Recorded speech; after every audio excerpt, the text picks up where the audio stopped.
Hello class, it's Dr. D'Amico. Welcome to week 2 of U.S. History since 1877. This week, the theme is U.S. imperialism and the Progressive Era. Maybe you're already wondering, what's up with this political cartoon, Dr. D'Amico? Don't worry, we're going to talk about it. Teddy Roosevelt, just walking around with a big stick. So we'll talk about that. Okay, so here's what we're going to do in this video. Here's what I'm going to do in this video, really. Anyway, I have a couple of reminders / review for you. Then we're going to take a little bit at the content in week 2, the themes of week 2, and at essay 1, the due date of which is not that far away. So we'll go over essay 1. I just have a couple comments to make about it. Then I'll just remind you a little bit about the Gilded Age as a way of moving into the themes of week 2, which are U.S. imperialism, most especially notable in the Spanish-American War, and the Progressive Era. And then we're continuing to build a timeline of U.S. history, 1877 to the present, to help contextualize for you what's going on in the class each week. So just to remind you, a couple themes throughout the class. I just want you to remember, number 1, I want you to succeed. Don't hesitate to contact me if I can support your learning in any way. Number 2, work smart, focus on concepts, not details, and think for yourself. Don't forget that everything's posted on Canvas in terms of due dates and whatnot to help with your planning. I'm just reminding you about that. So, what we have coming up in this class, we have the week 2 assignments, and we have essay 1. I really encourage you to start thinking about that assignment question for essay 1. Essay 1 covers weeks 1 and 2. I really want you to use your critical thinking skills for this. I'm not about forcing you to memorize any names and dates. Rather, I'd much rather see you really interacting with the material. You do not have to agree with Howard Zinn. You do not have to agree with me, your professor. It's not about that. It's about you just thinking for yourselves. That's really what I'm interested in seeing you do. Now, having said that, I also do want you to follow the essay instructions. Look those over. If you have questions, send me a message on Canvas or email me.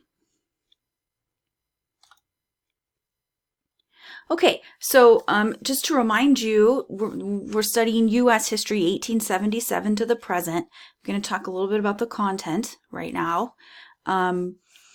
Our class started in 1877. Week 1 covered the Gilded Age, which sort of roughly we consider to be about 1877 to about 1900.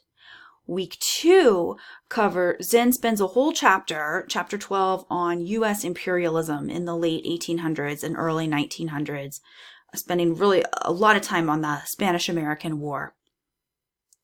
Then, in U.S. history, we also consider the period about 1900 to 1920-ish to be, we call that the Progressive Era. So Zinn sort of tackles this in chapter 13. You have a few additional readings for your reading outline about Upton Sinclair's book, The Jungle. Journal 2 for this week asks you to think a little bit about the term progressive. It's very interesting because that term has come back in use now in the year 2020 that we're in now. That word's back in use. Does it mean exactly the same thing as it meant 100 years ago? I mean, no. Words change, especially when we talk about words that denote political ideologies. Those words are slippery and they sort of change over time and in context. So other words that can be like that are conservative, liberal. These are all words that when people use them today, they mean certain political stances and positions. But people have been using those words to refer to their political stances for a really long time. And what those words have meant in terms of which specific policies you may be for or against have really shifted over time. There's nothing wrong with that. That's history, right? Teddy Roosevelt, if he were president today, I don't know what his political affiliation would be. I don't know how I would explain the issues of our world today to Teddy Roosevelt. He would sort of understand them, but sort of not, right? Imagine explaining something like the internet to Teddy Roosevelt. What would he even make of that? He wouldn't even know what a computer was. So those are just some things to think about. One of the jobs of a history student, which you are now, is to take the past for itself, for its own values, instead of projecting our sort of concepts, our definitions backward into the past. So, okay, that was a really long explanation of the word progressive, just stuff for you to kind of start thinking about. Your journal 2 also, you're going to do some readings regarding Emma Goldman, and journal 2 asks you to start thinking ahead to essay 1. So, now I'm going to go back and review a little bit about the Gilded Age as a way of introducing you to the Progressive Era. So just to remind you, week 1 was all about the Gilded Age, and here was our very cool political cartoon for the Gilded Age, depicting Standard Oil, the sort of octopus with all these tentacles spread out all over Washington, D.C., throughout American politics. This is a classic cartoon that comes up when we study the Gilded Age, which was this time period. Yes, there's a lot of wealth.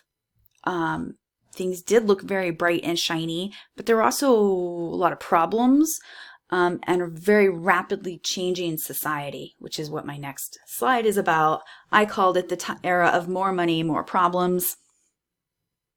So we have this unprecedented consolidation of capital, which led to all sorts of changes in the social, economic, and cultural situation in the United States.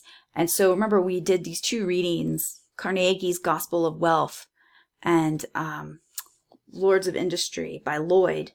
And a question that people have been asking a lot over the past few years is, are we living in a new Gilded Age today? So, okay, that's a pretty interesting question.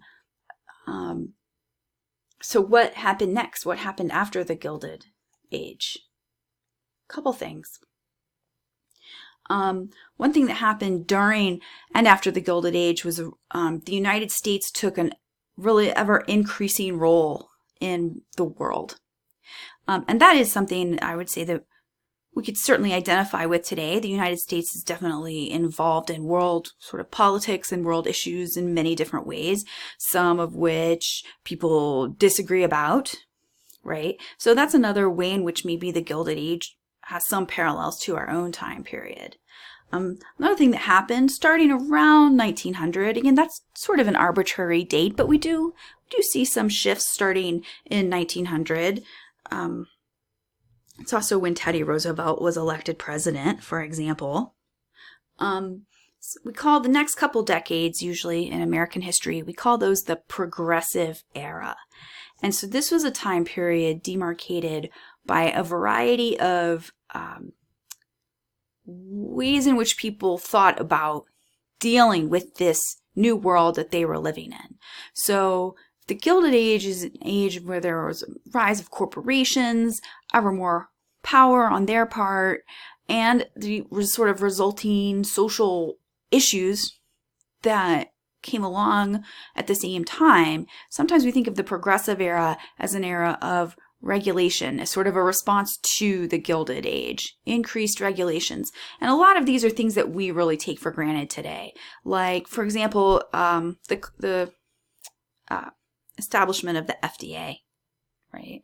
When I go to the grocery store and I buy food, for the most part, I feel fairly confident that the food I buy is what it says it is and is not going to poison me. So thank you, Progressive Era. And another example is something as simple as, if you agree with me, I think you will, that children shouldn't work in sweatshops. That's a Progressive Era reform. Right? All these different laws that made child labor essentially illegal, especially in conditions like a coal mine or a sweatshop. So that's the Progressive Era. Another thing we commonly associate with the Progressive Era, national parks, right? So pictured here, this is Teddy Roosevelt, and he was a big advocate for the national parks and for the idea of having sort of wilderness that people could go camping in, go hunting, fishing, be in nature, and preserving some of that, keeping it in the public domain and keeping it safe and natural for the public to then use and enjoy. So that's a little bit about the Progressive Era. I just realized I didn't explain this cartoon, although I don't really know if I need to because I think it's pretty obvious. In this cartoon we have Teddy. This is Teddy Roosevelt. I think it's pretty clear that what he's doing here is being the policeman of the world. He's walking softly and carrying a big stick. That was his sort of motto about how to conduct diplomacy. So here he is. There's Europe, Latin America. I guess this is supposed to be sort of the Middle East. And he's wielding his big stick throughout the world. Is this cartoon pro Teddy Roosevelt or anti Teddy Roosevelt? I'll leave that for you to decide for yourselves. Okay, so just to remind you, we have, therefore, covered the Gilded Age in our class. Week 2 is U.S. imperialism and the Progressive Era. You shall write essay 1. And then just to give you a little sort of glimpse ahead to what's going to come up next in our class, we're just going to roll on through the 20th century. So week 3 and week 4 will take us through the 1920s, 30s, and 40s, including World Wars I and II. I'm going to write another essay. Then weeks 5 through 7 take us from the 50s all the way into more recent times. So we're going to cover everything, including the Cold War, Civil Rights Movement, the Vietnam War, the 1980s and 90s, and into the new millennium. And that's when you'll write your third essay for this class. Just want to remind you, I'm here to support your learning. Please do not hesitate to contact me. You can message me on Canvas or email me. Okay, good luck with week 2 and good luck with essay 1.